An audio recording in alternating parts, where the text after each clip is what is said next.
Hello everyone, 4Bricksake here. Today we've got another Lego set review for you, but this one's a little bit different. I've decided to take all of the car builds from the modular sets that I owned and compare them. Today we're going to be looking at 6 different car builds from modular type builds.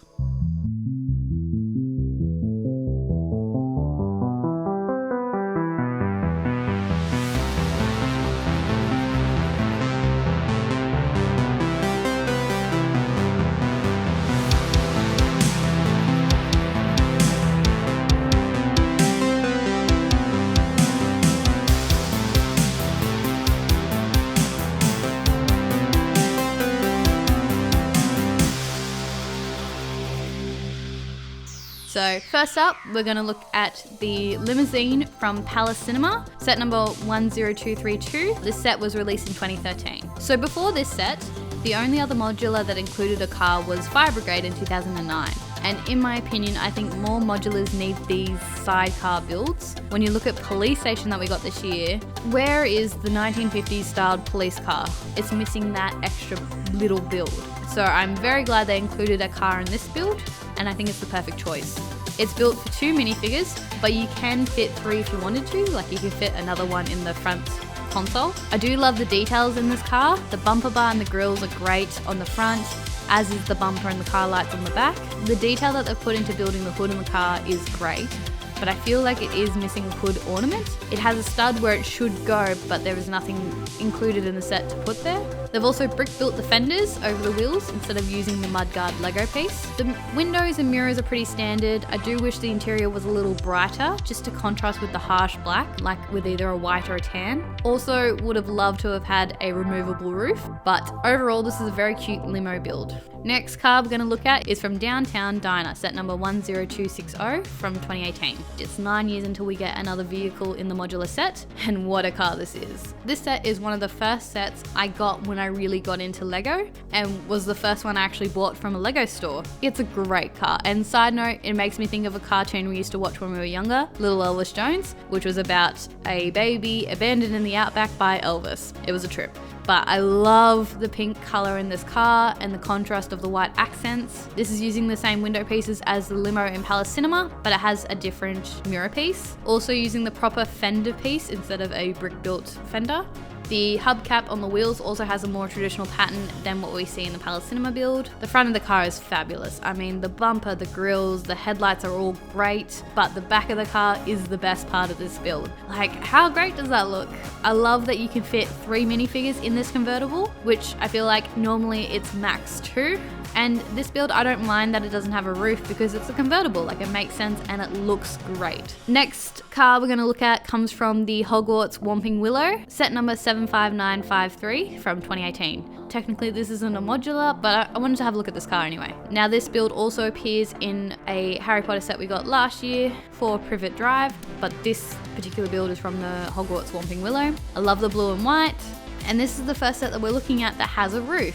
While I appreciate that they did put a roof on it, the technique to get that effect I'm not a fan of. The zigzag pattern of the blue bricks doesn't look like what the car looks like. I do like that the roof attaches to the back window so you can pull it off to access the inside. And you can squeeze 2 minifigures in there. It is better for 1, but you can put 2 in. Love that it's got license plates. That's something that's been missing from the last 2 cars. Also love that the boot opens. That's amazing playability. But considering this came from a cheaper Harry Potter set, it is more aimed at kids and it needs that playability factor. The front of the car looks great as well with the yellow headlights and the new technique for building the mirrors. It's a pretty good car set to get in a cheap Harry Potter set. So I think Lego did a good job designing this one. Next car we're going to look at comes from the Upside Down, the Stranger Things set, set number 75810 from 2019. I think this is my favorite car build that I own, and to be honest, I have thought about selling this set, but I've held on to it because I love this car so much, which I'm not a car person, so that's just bizarre for me, but the build is exceptional. The fact that you can fit Hopper in this and have the roof on, and it doesn't have the weird angles that the Ford Angelica from Harry Potter has, and the boot functions, and you can open it and store criminals or pumpkins in there. Like, it's such a good build, and it's so playable, but it still has the details that say Downtown Diner had. Like the hood and the front of the car is so good. Love the colors. It's got stickers for Hawkins Police and a license plate on the back. It's weird it doesn't have a license plate on the front, but that's fine. and love the police lights on the roof. Like, this is just such a solid car build that has so much detail, but so much playability at the same time. Like, it doesn't lose out. Next car we're going to look at is the vintage car, set number 40448 from 2021. Now, this was a LEGO Ideas contest winner and was a gift with purchase at the start of 2021. When most people were staying up for New Year's Eve, I was staying up to buy the police station so that I could get this set, because honestly it goes perfectly with the downtown diner, and again it is using that dark turquoise, which looks amazing. The accents of this car are again in white. As much as I love the look of the surfboards on the side, my gosh are they annoying. They are constantly falling off. It's infuriating. It looks good, but it's so annoying. The doors on this set also don't open, and it has a new way of doing the windscreen, which, to be honest, I'm not sure if I like it, but I do love the different way of doing the mirrors. I think they were really well done. The front of the car is amazing, and I love that they thought about adding a hood ornament and a license plate. The back of the car is also great. I mean, how good does the boot look? The double reverse lights, like, this is a great build, and honestly very worth staying up till midnight to get. I'm very glad I have this set. And the last car we're going to be looking at in this review is the yellow taxi, set number 40468 from 2021 as well. Now, this car does come with a roof, but at a cost. It can't fit minifigures in, and look, that's an issue for a build at minifigure scale. The stickers on this are great. We've got taxis, a license plate, but the best detail is the 2 advertisement stickers on the roof of the cab. It does seem short. I think it's even a stud shorter than, say, the Ford Angelica from Whomping Willow, and they could have made it taller to fit in a minifigure, so it's weird that they didn't. The hood and the front of the car look great, as do the mirrors. Like that different technique. They've also brick built the fenders instead of the mud cover piece that we've seen in previous builds. Also in 2021, we got a better taxi in set number 76178 Daily Bugle that actually opens up and you can fit a minifigure in.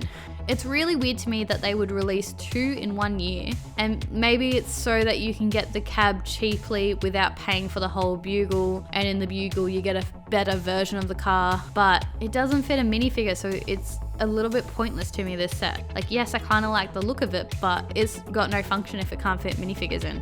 Comparing all the cars, the MVP for me is definitely the police car from Stranger Things. It's got a roof, the boot function, it looks amazing, and it's a great build. I mean, honorable mention does of course go to the convertible from Downtown Diner.